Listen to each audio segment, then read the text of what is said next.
Basically جو مقصد بیسد ہے نبی صلی اللہ علیہ وسلم کا، اگر ہم اسے اپنا مقصد بنا کے چلتے ہیں، حضور کے طریقے کو یا حضور کے مشن کو، ان کے اس اسوے کو ہم اپنے لیے نمونہ مان کر اس کو فالو کرنے کی کوشش کرتے ہیں، اس کی پیروی کی کوشش کرتے ہیں، اس کی اتباع کی کوشش کرتے ہیں، یا ارادہ کرتے ہیں یا ٹھان لیتے ہیں، تو پھر ہمارے سامنے یہ بات آتی ہے کہ اس کے بڑے بڑے دو مرحلے ہیں۔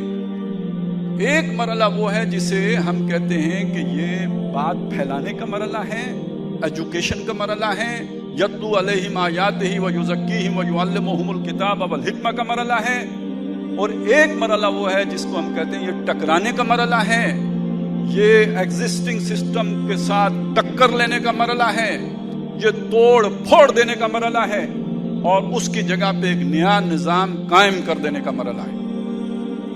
اور اس کو اگر ہم سیرت کے اعتبار سے دیکھیں تو پہلا مرحلہ وہ ہے جو مکی دور کہلاتا ہے، اور دوسرا مرحلہ وہ ہے جو مدنی دور کہلاتا ہے۔ میں نے ایک بڑی تفصیلی بات مختصراً آپ کے سامنے صرف کونیکٹ کرنے کے لیے، تاکہ جو آگے بات کرنے چلا ہوں تو بیچ میں خلا نہ رہ جائے، یہ آپ کے سامنے میں نے تفصیل میں نہیں گیا ہوں، اس لیے کہ اگر تفصیل میں کسی نے جانا ہے تو ڈاکٹر اسرار احمد کی کتاب منہج انقلاب نبوی کا مطالعہ کرے گا تو بات پوری طرح سمجھ میں آ جائے گی۔ اب آگے چلتے ہیں اس بات کو سمجھنے۔ یہ جو پہلا مرحلہ ہے، ہمارے دور میں جن لوگوں نے نبی صلی اللہ علیہ وسلم کے اس مشن کو مشن بنا کر اپنی زندگیوں میں شامل کیا ہے، انہوں نے اس پہلے مرحلے اور دوسرے مرحلے کو خوب سمجھا ہے۔ وہ ہمیں ڈاکٹر صاحب کے ہاں بھی نظر آتا ہے، وہ ہمیں تبلیغی جماعت کے ہاں بھی نظر آتا ہے، وہ ہمیں مولانا مودودی کے ہاں بھی نظر آتا ہے۔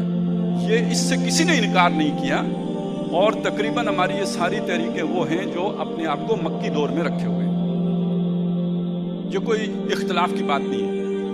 لیکن کچھ کام ایسے ہوئے ہیں جو مدنی دور کے تھے، جن کو ہم نے مکی دور میں اختیار کر لیا۔ منہج سے متعلق کاموں کی کہہ رہا ہوں۔ اگر روزے مدینے میں آ کے فرض ہوئے ہیں تو وہ آج کسی نے ان کا انکار نہیں کیا ہے کہ ہم مکی دور میں ہیں تو روزے نہیں رکھیں گے، رکھتے ہیں، میں بھی رکھتا ہوں، آپ بھی رکھتے ہیں، کسی نے نہیں کہا کہ نہ رکھیں۔ شریعت کی بات نہیں ہو رہی ہے، شریعت تو مکمل ہو گئی، وہ سب نے اس پر عمل کرنا ہے۔ منہج، طریقہ کار، میتھڈولوجی، اس کے اعتبار سے مکی دور میں ہے۔ اس کا یہ مطلب نہیں کہ شراب پئیں گے کہ مکی دور میں شراب حلال تھی یا حرام نہیں ہوئی تھی، یہ مطلب نہیں ہے۔ اس کا مطلب یہ ہے کہ مکی دور جب تک آپ کے پاس وہ طاقت نہیں آ گئی کہ آپ نظام کے ساتھ ٹکرا لیں، تب تک آپ نے صبر کرنا ہے، پیسیو رہنا ہے، ریٹیلیٹ نہیں کرنا ہے، یہ مطلب ہے۔ اس حد تک رکھیں۔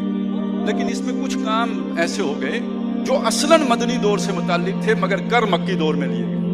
مانا یہ کہ ہم مکی دور میں ہیں، لیکن مدنی دور کا ایک کام ہے جو آپ نے مکی دور میں کر لیا، وہ ہے تنظیم سازی۔ جماعت، اور جماعت بھی بڑی ڈسپلنڈ، آرگنائزڈ، بنیادیں مرصوص۔ تو دیکھیے، آپ کے ہاں ایٹمی دھماکہ ہوتا ہے نا، اگر وہ کنٹرول ایٹمی دھماکہ ہو تو کوئی نقصان نہیں ہوتا، لیکن وہ آپ اوپنلی وہ دھماکہ کر دیں تو ناگاساکی بن جاتا ہے۔ کسی مرحلے پر ایک کام جو مفید ہے، وہی کام اگر کسی دوسرے مرحلے پر اس کو اڈاپٹ کر لیا جائے، نقصان دہ ہو جاتا ہے، مضر ہو جاتا ہے۔ آپ بچے کو روٹی کھلا دینا پہلے 10 دنوں کے اندر، جو پیدا ہوا ہے نا بچہ، روٹی گندم تو کھانی ہی ہے اس نے، لیکن پہلے 10 دنوں میں کھلا دیں۔ وہ ڈاکٹر تو کہتے ہیں پہلے 6 مہینے انڈا نہیں دینا، وہ ہو سکتے ہیں اندر ایسی جو ہے ریئیکشن پیدا ہو جائے کہ ساری زندگی انڈا نہ ہضم کر سکے۔ شہد نہیں دینا۔ تو اسی طرح سمجھ لیجئے کہ ایک نو خیز تحریک جو ابھی اٹھی ہے، اس پر اگر بنیاد مرصوص والا شکنجہ لگا دیں گے، نظم اس پر پیدا کر دیں گے، تو یہ اڑنے نہ پائے تھے کہ گرفتار ہم ہوئے کس کو۔ سبحان اللہ والحمد للہ